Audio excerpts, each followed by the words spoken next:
Oh, thank God for the actions of the heroic women in this story. I mean, these were women of conviction, women of courage, women of compassion, just tremendous heroes and examples for all of us. Let's read about the midwives. This is Exodus 1:15-21. The king of Egypt said to the Hebrew midwives, whose names were Shiphrah and Puah, when you are helping the Hebrew women during childbirth on the delivery stool, if you see that a baby is a boy, then kill him. But if it is a girl, let her live. The midwives, however, feared God and did not do what the king of Egypt had told them to do. They let the boys live. Then the king of Egypt summoned the midwives and asked them, "Why have you done this? Why have you let the boys live?" The midwives answered Pharaoh, "Hebrew women are not like Egyptian women.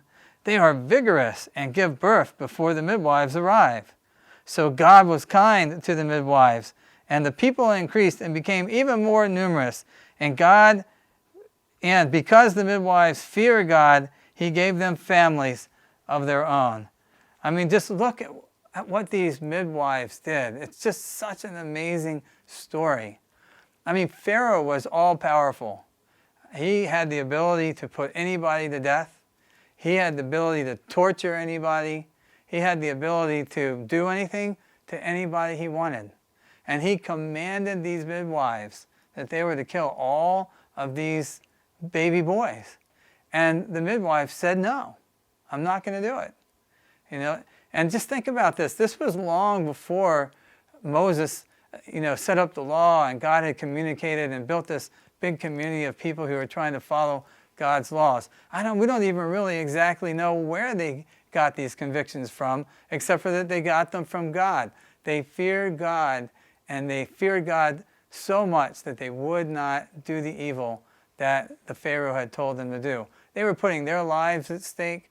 They were putting the lives of the people they loved at stake. But you know what? They were just like, look, I'm going to fear God. I just know that I have to do what is right before God. And in doing that, they chose not to give in to their fears of the Pharaoh. And they chose not to do the sins that the Pharaoh was calling them to do. This is something that all of us can relate to in our lives. Maybe not on this level, but we do have to stop and look at ourselves and ask ourselves, what kind of things do we get sucked into because of our fear?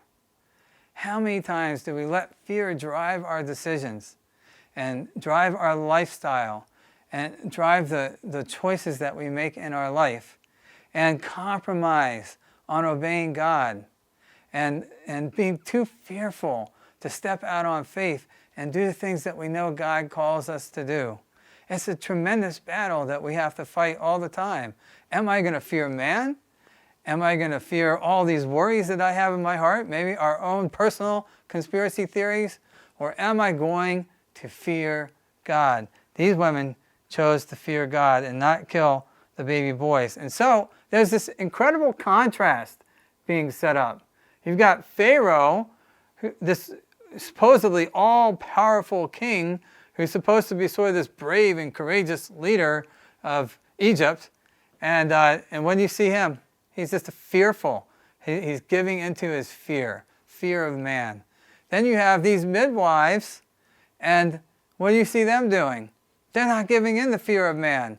Instead, they're just trusting in God and doing what is right before God. What an amazing contrast between those two.